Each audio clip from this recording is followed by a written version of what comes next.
Welcome to Often Pacing on Tab Radio Racing and Sport.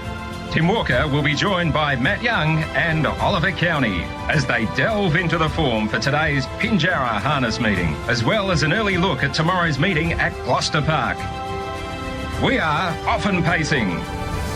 Off the back of a wonderful weekend of harness racing headlined by the Western Gateway here on Friday night, as well as the Schrader where we got to see Steno in the winner's circle as well, and the free-for-alls, they just continue to build as we work our way towards the Tab Touch WA Pacing Cup. Less than 3 weeks to go. There is so much to be excited about in harness racing at the moment. Good morning, everybody. Welcome along to Often Pacing for another week. Tim Walker with you. Big show on the way today. We've got the head of harness racing at Racing WA, Cameron Brown, to join us in studio after we've spoken to Oli Cownie and Matt Young, and we're going to head in that direction right now. To you first and foremost, Matt, a very good morning. Good morning again, Tim. Hello, Oli, and everyone tuned in. A very good morning to you, Oli, as well. Morning, Tim. Morning, Matt. It was a great weekend of racing, wasn't it? Topped off by Denny Roberts taking out the Female Drivers Series on Sunday.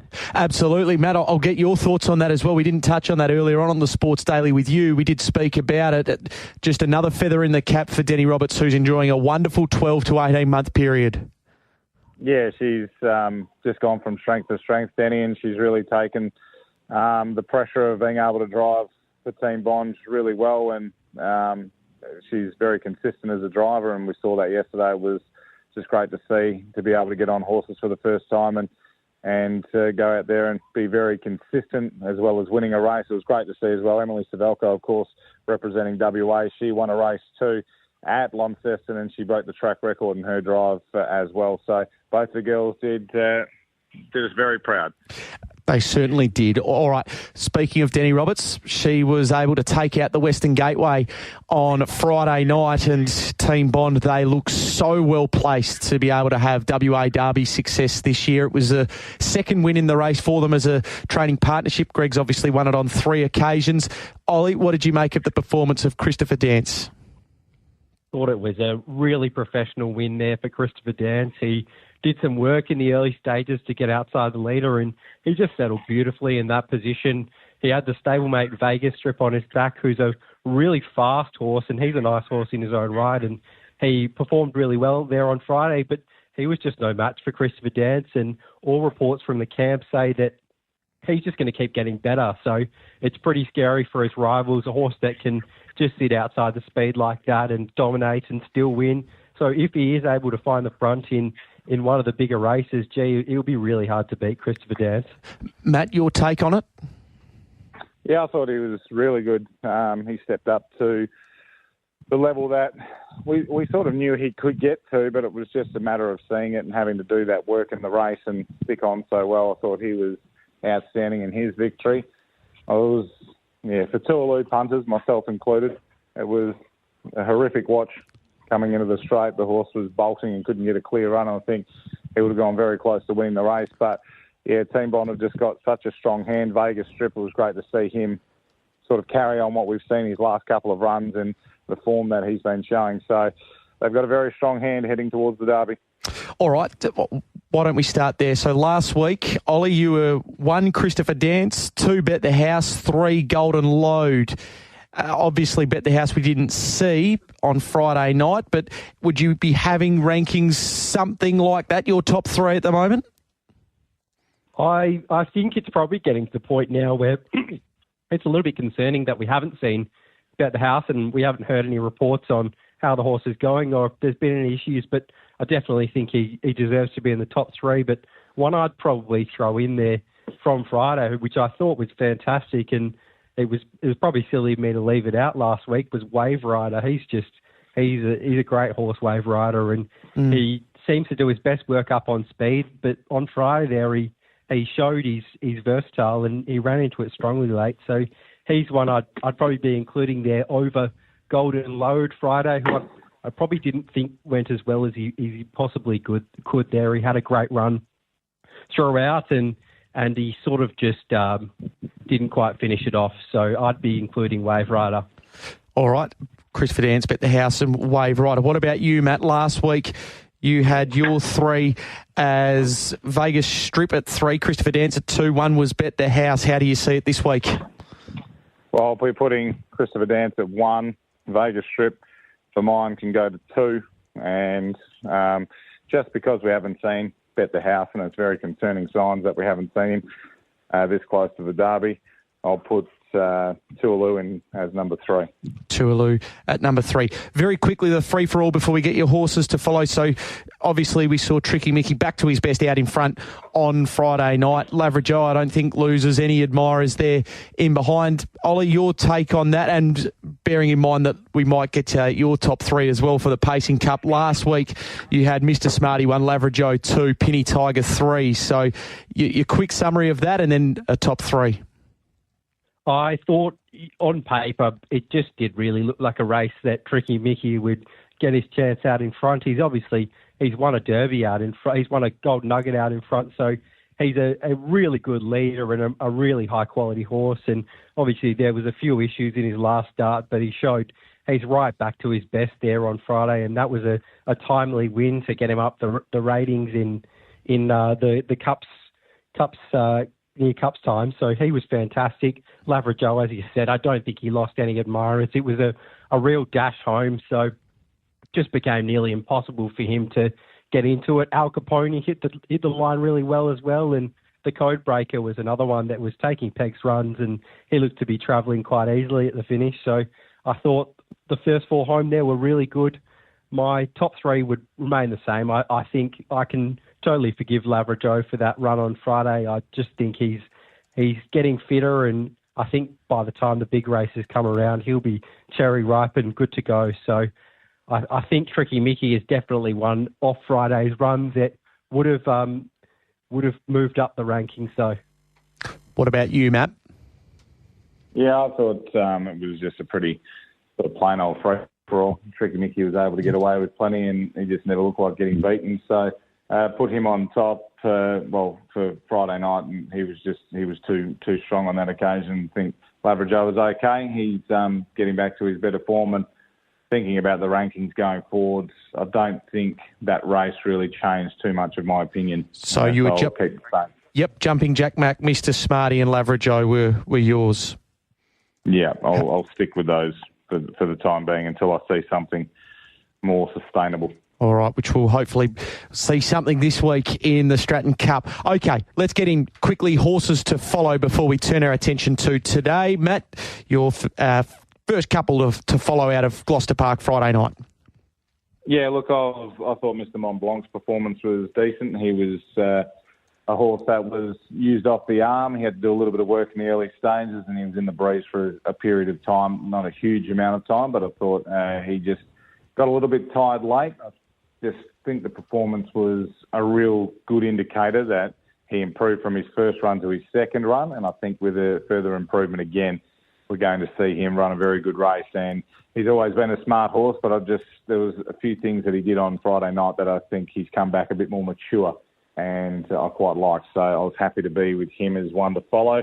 I thought Bizarre Package hit the line really well, 154.9 for the fillies over the mile, and she was first up, and given she did sort of punch the rail, but she went to the line, hitting the line really strongly, getting through along the inside. So I think she's one to follow, and she's on the lower side of the level, so I think she's going to get a really good opportunity going forward. And High Sugar Rush is one that I've always had a good time for.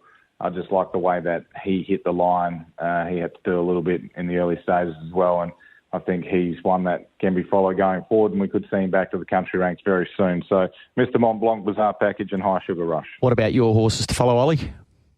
The first horse to follow, I had a race too. I thought I'm the Black Flash was fantastic. He did a stack of work in the run in the early stages. He was posted 3 wide. Eventually he got outside the leader, Rolling Fire, who's a really nice, classy horse. He was on return there Friday, so I'm the Black Flash was able to get over the top of him in the end after sitting outside him. So I thought that was a really promising effort, and the winner, Soradare, just had a really cheap run in behind them. So certainly no knock that horse getting over the top of them, and he was a horse that went to another level last time in. So I think I'm the Black Flash can keep running well.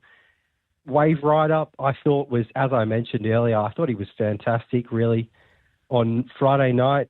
He was 5 metres away from the winner in the end, but he made a long run down the outside in a race that they probably didn't run that quickly in the early stages. So he was a real flashing lights run. If he can just settle a bit closer in future runs, I think he can be right in the finish there. He just got too far back on Friday. And then my third horse to follow was Atlantic Gem. She's just been amazing this time in. She keeps impressing, keeps getting better. On Friday, she was just basically no chance the way the race was run. Had to try something, so Kyle came out 3 wide without cover, and I thought she battled away really well there. She's probably been better known for a really good turn of foot and high speed, and on Friday there she sustained a long run out 3 wide without cover and was only beaten 6 metres behind Ideal Muscle, who had all the favours in the run. So I thought she was fantastic, and she's one to follow there. All right, let's get stuck into some winners for today. So, Ollie, keep rolling. You're going to the first race at Pinjarra for your first bet. The first one I was really keen on, Sunny's Little Rose. It just didn't go right for her last start. She was making really good progress around them in the early stages, and she just jumped off stride, and she stepped away beautifully from the stand now, so I don't think that's any problem. And I think on better behaviour today, she can roll around to the top and can prove really hard to beat. If you can get the top in the 2100 stand, always very hard to run down. It's real difficult for the back markers. So I think she can roll around to the top and potentially take that one out. The next one I thought was a really good chance was in race 7. Springline. I think this horse is just perfectly suited to the Lightning Lap.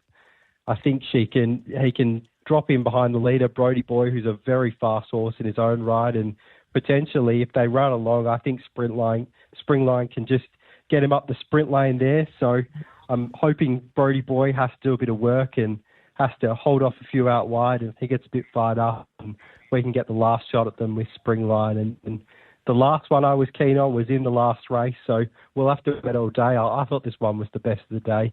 Chili Punter, I think, can just step away well from the stand.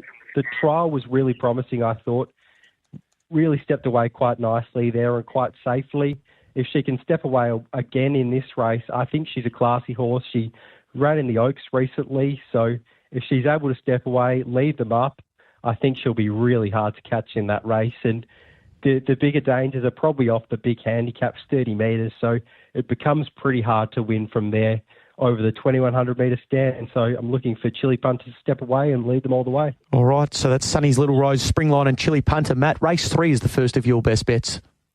Yeah, I'm going with Curious Boy for a place. I thought there was a really good opportunity for Curious Boy to be able to get in potentially behind the leader. I thought it would be a really good place chance.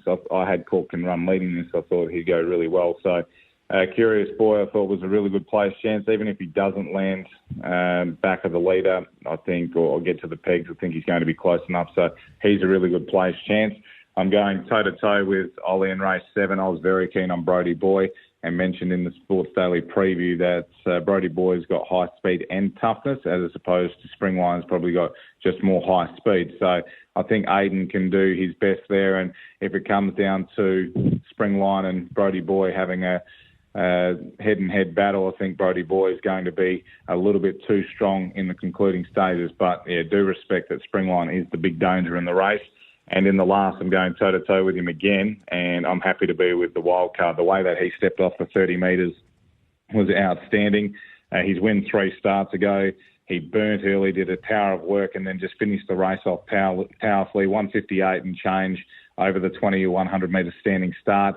I think if he can make up the ground as quickly as he can, I'm very concerned about how Chili Punter is going to step off the inside draw. So I was happy to be with the wild card. He began so well and his last run was good, so I think he'd be very hard to beat. And he's going to be an each-way price, I think. So the start is key to the race, but he's racing really well. So those are my 3, the wild card, Brody Boy and Curious Boy a place. Okay, there is Matt's best to go with Ollie's race 1. Sunny's Little Rose, race 7, Springline, race 8, Chili Punter. Now, gents, very quickly, because we have got Cameron Brown standing by in the studio. Matt, I'll get you to go first for a quick look at Gloucester Park tomorrow night. We'll go to races 4 and 6. Race 4, Rock and Roll Artist. Aidan DeCampo couldn't have timed the start any better at Bunbury with him, and he led on that occasion. He's never been a 2,500 metre horse, so I wasn't too surprised to see him get run down by a couple of nice staying types on that occasion. This is back to the 2,100 metres. He's very quick out. I think he can potentially get around Milton at Chevron, and if he does lead, I think he'll win. So Rock and Roll Artist will be chips in at the start there, and race 6, number 1, Gov Stars, I think is racing really well. He's got options from the draw, should run a really strong race, and I think he could go around at each way odds. He's been racing in strong form. So race 6, number 1 each way, and race 4, number 4 straight out. We just hope that Aidan's got his best gate driving pants on. All right. Now, what about you, Ollie? You're early in the night, races 1 and 2. I really thought in the first race that Miss Unique could take a sit on Heart of Alia and potentially run a place from there. I thought she tried up quite nicely, and as a horse I've got a bit of time for, Miss Unique, and Heart of Alia has been in fantastic form the last few, so I think Miss Unique can take a sit and they can be the two that fight out the finish, Heart of Alia and Miss Unique. And then in race 2, I thought Sound Treacherous was fantastic last start. Battled away really strongly there after doing the work in the race, and actually began pretty well in the early stages and just couldn't get around the $100 shot drawn 1. So I think this time she can lead them up and potentially lead them all the way in that race. All right, beautifully done. Ollie, Matt, thanks for your time this morning. Matt, we'll hear from you tomorrow morning on the Sports Daily, and of course, Racing WA Harness X page for full coverage of Pinjarra today. Correct. Cheers. Beautifully done. And Ollie, we'll catch up with you again next week. Thanks, Tim. There is Oli Cownie and Matt Young. They are Often Pacing on Tab Radio, Racing and Sport. And it's great to have the head of harness racing at Racing WA with us in studio at Gloucester Park. Cam Brown, good morning to you. Hey, Tim, how are you? Going along very nicely. Some weekend, we spoke about it there with Matt and also Ollie, the efforts of Denny and Emily yesterday, Denny in particular, to take out the title down there. That's a great result and a great feather in the cap for not just her, but also our female ranks here in WA, which are very good. Yeah, it was sensational, Tim, and great for both ladies to get some great experience at Launceston against a different type of driver with the series naturally, and a different type of horse. So I'm sure they've both got smiles on their faces as they head back to Perth today. Yeah, so they should.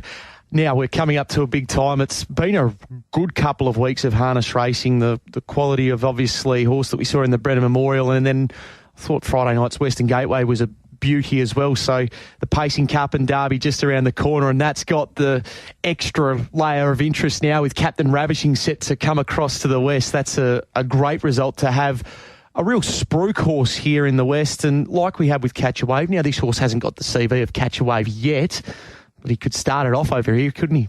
Yeah, I think, Tim, the lead-ins this year have really worked well, both with the Derby and the Pacing Cup. It feels like every week we've got a feature, and the hype builds for these two great Group 1 races. Captain Ravishing, he's going to be certainly a terrific addition for the Pacing Cup. I urge those interested to come down to Gloucester Park and have a look at the horse. He's a sensational specimen, and it's great that the Tabor team's here. I think the horse arrived over the weekend, and it will head to the Navy Cup Friday fortnight, where we get to see him in WA for the first time. Had the chance to speak to Fred on Friday, and thinks the horse will be perfectly suited to Gloucester Park. That's not an issue, and obviously very unlucky in the Smoking Up and the Victoria Cup. So prior to that, though, there were signs that he was right back on track, and it's a sensational addition to it. And we've seen, obviously, with Catch a Wave, the blueprints there for the East Coasters to come across and not just be competitive, but they can take out some of the spoils that are on offer. Yeah, well, of course, we can be biased, and we always want WA horses to win these major races.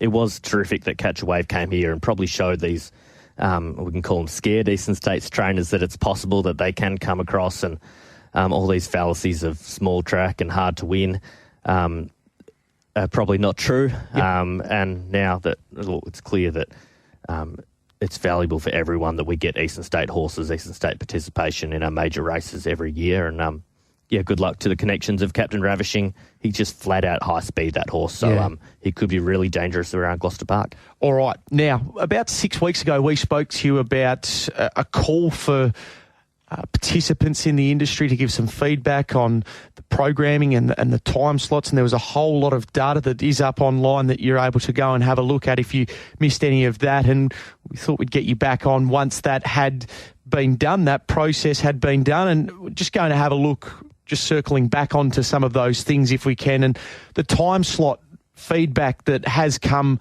from it. What have you been able to garner out of the feedback that has come in? Yeah, it was super pleasing. We had 43 responses from 7 clubs, 2 eligible bodies, and 34 individuals. So that was sensational. As always, I was sitting around going, hey, well, where are they? And the majority came in last week, which is great. And I'm really pleased that a lot of interested people and a lot of terrific feedback items, really detailed.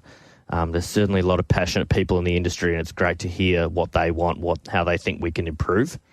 So we go to the board at the end of this month to present the feedback, the summary items, and the board will take this on. They're taking it very seriously, and then we'll look to make a decision and some changes early in the new year, Tim. Okay, all right.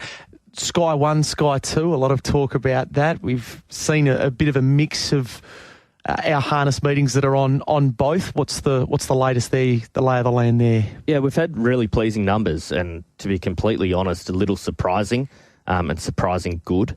And you never really know if it's going to work until you test it, and we looked at as much data as we could to see if it would work. Clearly moving earlier on Sky 2 is a better result for turnover. Okay. Even so that our Sky 2 races early have performed better than our Sky 1 races on average. That's on a 22 Friday night meeting analysis, and in that time we ran 12 races early on Sky 2. So just a bit of some items for those at home, and don't want to bore you with some stats, but the Sky 2 races have averaged 6% more than on average the Sky 1 races. And the whole theme with this project is, of course, we bring the whole meeting forward and we clip a couple of meetings off the back end. The Sky 2 races performed 24% better than races that were scheduled between races 8 and 10. Right. So it's clearly working. And the way I suppose I look at it is that there's always a Sky 1, Sky 2 drop-off of about 20% across the board for every code. But clearly when we have a really good Sky 2 slot, which is about 4:30, 5 o'clock on a Friday night, compared to a poor Sky 1 slot at 10 o'clock, the Sky 2 will work better earlier.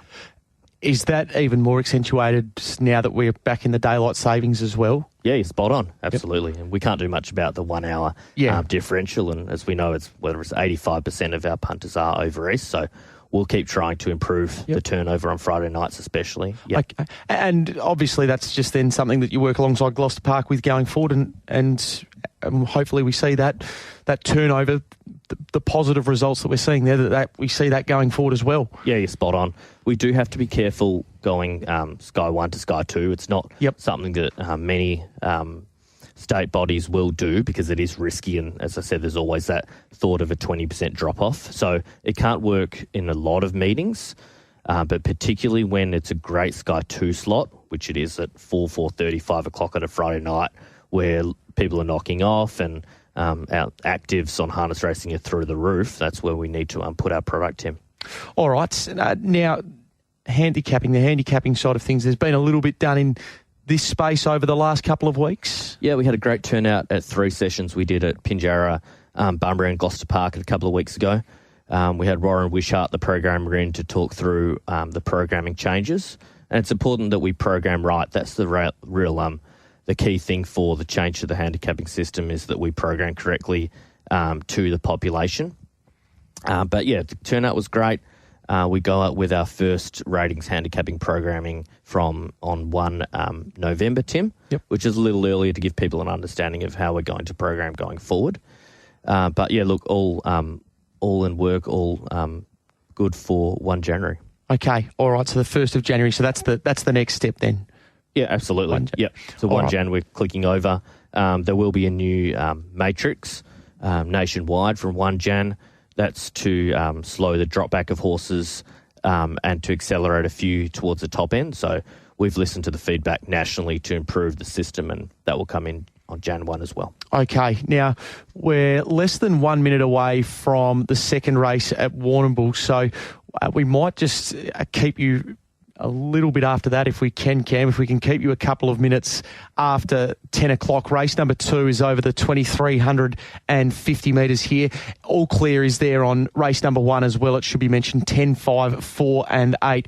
Race 2, as things stand, your fixed favourite with Tab Touch at $2.70 is Autumn Colours. Just a quick run through of these runners. They're 20 seconds away from start time here. 1 Good and Windy, 13:53.60. 2 Autumn Colours, 2:51.34.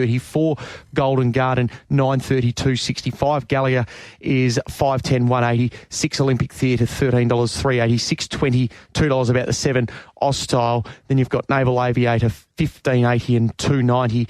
11 Mustang Harry is at 75 and 13. 13 Enrico Palazzo is at 11.80 and 2.40. So that's a look at how things are placed for the second event of the day at Warrnambool. Adam Crittenden, your caller. He's with the 2 Autumn Colours from Enrico Palazzo, the 13-4 Golden Garden and 5 Gallagher. They are just past start time at the moment for this second event at Warrnambool, awaiting a line out to the track. And as soon as we do have one, we will be able to take you on course for that second event.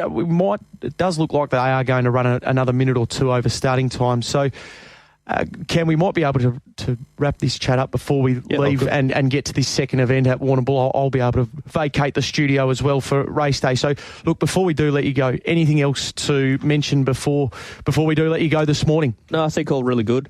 Just looking forward to the couple of Group 1s in the next month. The Derby in a couple of weeks, and this Friday's the last chance for the 3-year-olds to impress leading into the Derby.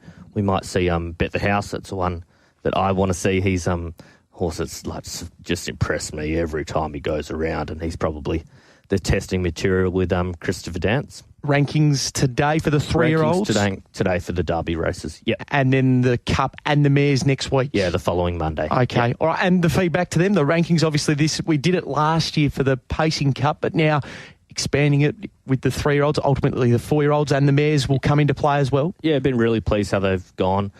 Great transparency. There's always a bit of controversy and a bit of debate, and that's fine, Tim. So we'll be doing these next year. Of course, we'll review to see how early we should go out next year, but I think in general they work really well. Fantastic. Thank you for coming down this morning. We do appreciate it, and we'll catch up with you as we edge our way closer to the feature races that are coming up, and the barrier draws will be on Tab Radio. So Derby next week, we'll have you in the studio next Tuesday, and then the Monday prior to the Melbourne Cup, we'll have the Pacing Cup draw. So looking forward to that. Beauty. Thanks, Tim. Thanks for coming down this morning. Cam Brown, our head of harness racing at Racing WA. Chances are you're about to lose. For free and confidential support, visit gamblinghelpline.org.au.